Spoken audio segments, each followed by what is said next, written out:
Hello বন্ধুরা, তোমরা সবাই কেমন আছো? আজকে তোমাদেরকে পুরো আলাদা একটা ভিডিও দেখাবো। আজ আমার মেয়ের বার্থডে। আজকে কোনো রান্না বান্না, ঘরের কোনো কাজ কিছুই দেখাবো না। দেখো, আমরা সকালবেলা আজকে দক্ষিণেশ্বর গিয়েছিলাম।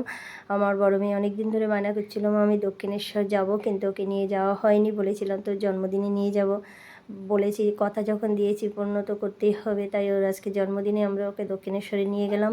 আর সেই সুযোগে আমি একটু গঙ্গা পুজো দিয়ে দিলাম। ও পুজোটা ভেতরে মন্দিরে পুজো দেবে। ও গঙ্গায় নেমেছিল।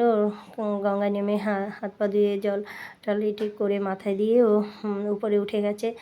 যাই হোক, আমি পুজোটা সেরে এবার আমিও উঠে যাব।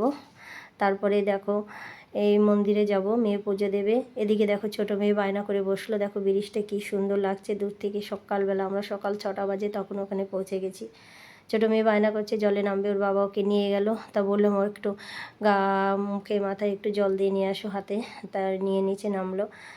এবার বড় মেয়ে বলল যে মামি, পুজো দেওয়ার পরে যারা ওই যে গরিব আছে, ও আগেই বলেছিল যে তাদেরকে কিছু দেব। তখন ও বলেছে আমি পুজো পরীক্ষার সময় যে টাকা পেয়েছি, দিদা দাদুমাকে দিয়েছিল, সেই টাকা দিয়ে কিছু কিনে ওনাদেরকে দেবো। তা আমরা কিছু লাড্ডু নিয়ে গেছি, ওখানে যারা গরিব আছে তাদেরকেও দেবে লাড্ডুগুলো, সেই জন্য আমরা নিয়ে গেছি। আর এদিকে দেখো, খুব মজা পাচ্ছে, উঠতে চাচ্ছে না, তাও বাবা নিয়ে আসছে। যাই হোক, এবার মন্দিরের মধ্যে আমি আর আমার বড় মেয়ে ঢুকবো। ওর বাবা ঢুকবে না, যেহেতু ওই যে লাড্ডু টাড্ডু কিনে নিয়ে গেছি, সেগুলো নিয়ে ওর বাবা বাইরে থাকবে ছোটো মেয়েকে নিয়ে। মন্দিরের ভেতরে অনেক ভিড়, দূর থেকেই আমরা দেখতে পেয়েছিলাম। এত সকালে এতটা ভিড় ভাবতেও পারছি না। যাই হোক, মন্দির থেকে পুজো দিয়ে বেরিয়ে এসেছি। এবার মেয়ে সবাইকে লাড্ডু দিচ্ছে। বড় মেয়ে যে সবাইকে লাড্ডু দিচ্ছে, লাড্ডু দেওয়া হয়ে গেছে। এখন মোটামুটি লাড্ডু দেওয়া হয়ে গেল, আমরা বাড়ির দিকে ফিরবো। বাড়ির দিকে প্রায় মোটামুটি 9টা, 8:30 বাজে, 8:30 9টা বাজে।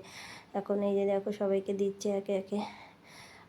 এখানে অনেক প্রায় অনেক হবে। আমরা তো প্রায় 60 পিসের মতো নিয়ে গেছি। দেখি কতজন আছে, আশা করি যারা আছে সবার হয়ে যাবে লাড্ডু। 60 পিসের মতো, সব বড় বড় লাড্ডু। দেখো, 1 পিস করে সকলকে দিচ্ছে। আমাদের দেখো যেমন সামর্থ্য তেমন দিচ্ছি আমরা।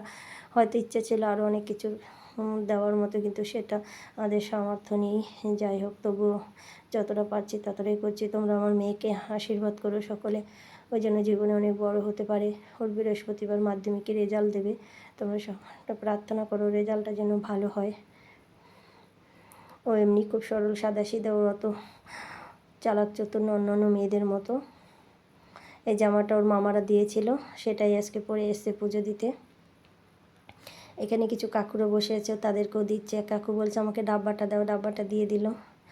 এই দেখো, এই কাকুদেরকেও দিচ্ছে। এদেরকে দেওয়া শেষ হলে আমরা বাড়ির দিকে চলে যাব। তারপরে বাড়ির দিকে যাব, গিয়ে যাই হোক, যেতে যেতে কতক্ষণ লাগবে কিছুই বুঝতে পারছি না। আজকে হয়তো বাড়ির কোনো ভিডিও করা হবে না। দুপুরবেলা যাই হোক একটু গিয়ে সিদ্ধ ভাত করে নেবো, সেটাই খেয়ে নেবো। তারপরে দেখি রাতে একটু বলেছে মা আমাকে একটু মোমো খাওয়াবে, ওকে একটু আজকে রবিবার আছে একটুখানি মোমো করে দেবো। যাই হোক, বাড়ির দিকে যাচ্ছি।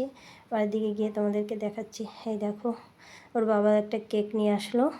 আর ওর পিসি বাড়ি আমরা 10 বছর পরে গেছিলাম। 2 বোনকে 2টো জামা দিয়েছে, সেই জামা দুটোই 2 বোন পরেছে, পরে কেক কাটবে এখন। এই দেখো, ওর বাবা একটা কেক নিয়েছে, আর আমি একটু মোমো করে দিয়েছি, আর একটু পায়েস করেছিলাম, সেই পায়েস দিয়েছি, আর এই যে মোমো সাজিয়ে দিয়েছি। এবার কেক কাটবে 2 বোনে মিলে।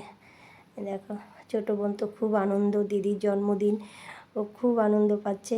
কেক কাটা হয়ে গেলে এবার খাইয়ে দিচ্ছে ওকে। বলছে বোন আমাকে খাইয়ে দে, এবার ও খাইয়ে দেবে ওকে। দেখো, তোমরা আমার মেয়েকে আশীর্বাদ করো, আর ভিডিওটা ভালো লাগলে কমেন্টস লাইক করো, আর আমার চ্যানেলটাকে সাবস্ক্রাইব করে দিও।